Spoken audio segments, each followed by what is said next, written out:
ಇದೊಂದು ಸರಿಯಾದ ಸಂದರ್ಭ ಬಂದಿದೆ.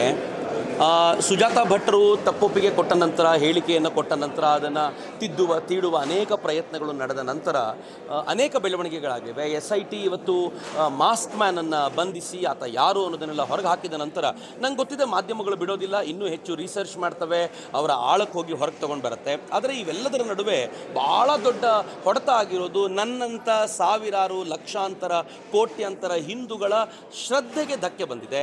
ಇವರು ಹೇಳಿರುವಂಥ ಸುಳ್ಳುಗಳನ್ನು ನಿರಂತರವಾಗಿ ಅವರೇನು ತಮ್ಮ ಯೂಟ್ಯೂಬ್ನ ಮೂಲಕ ಪ್ರಚಾರ ಮಾಡ್ತಿದ್ರು, ಅವುಗಳ ಮೂಲಕ ನಾನು ನಂಬಿಕೊಂಡಿರುವಂಥ ಕ್ಷೇತ್ರದ ಕುರಿತಂತೆ, ನಾನು ನಂಬಿಕೊಂಡಿರುವ ವ್ಯಕ್ತಿಯ ಕುರಿತಂತೆ ಅವರೇನು ತಪ್ಪು ಮಾಹಿತಿ ಕೊಡುವಂಥ ಪ್ರಯತ್ನ ಮಾಡಿದ್ರು.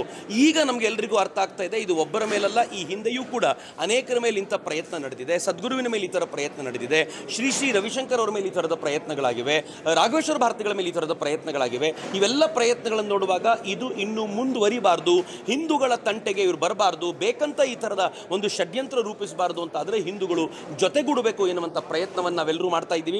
ನಾನು ಎಲ್ಲರನ್ನೂ ಕಳಕಳಿಯಿಂದ ಕೇಳ್ಕೊಳ್ತೀನಿ, ಇದು ನಿದ್ರಿಸುವಂಥ ಸಮಯ ಅಲ್ಲ. ದೇಶವನ್ನು ಕಟ್ಟುವಂಥವರು ದೇಶವನ್ನು ಕಟ್ತಾ ಇದ್ದಾರೆ, ಒಳಗಿನಿಂದ ನಮ್ಮ ನಾಡಿನೊಳಗೆ ಧರ್ಮವನ್ನು ಕಟ್ಟುವಂಥ ಪ್ರಯತ್ನ ಆಗಬೇಕು.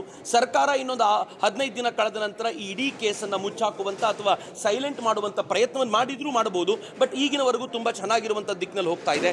ಆದರೆ ಆ ಪ್ರಯತ್ನ ಆಗುತ್ತೆ ಅಂತಾದರೆ ಇದು ನಮ್ಮ ಕೂಗು ಜೋರಾಗಿದ್ದರೆ ಮಾತ್ರ ಅಂಥವುಗಳನ್ನು ತಡಿಲಿಕ್ಕೆ ಸಾಧ್ಯವಾಗುತ್ತೆ. ನಾನು ಇಡೀ ಸಮಾಜವನ್ನು ಕೇಳ್ಕೊಳ್ಳೋದು ಒಂದೇ ಒಂದು ಏನು ಅಂತಂದರೆ, ಇನ್ನು ಮುಂದೆ ಯಾರೂ ಕೂಡ ಈ ರೀತಿ ಷಡ್ಯಂತ್ರ ರಚಿಸಿಕೊಂಡು ನಮ್ಮ ಧರ್ಮ ಶ್ರದ್ಧೆಯ ಮೇಲೆ ಅವರು ಕೈ ಹಾಕುವಂಥ ಪ್ರಯತ್ನ ಮಾಡದಂತೆ ಹಿಂದೂ ಸಮಾಜ ಒಗ್ಗೂಡಬೇಕು, ಎಚ್ಚರಿಕೆಯನ್ನು ತಾಳಬೇಕು ಅಂತ ನಾನು ಭಾವಿಸ್ತೀನಿ.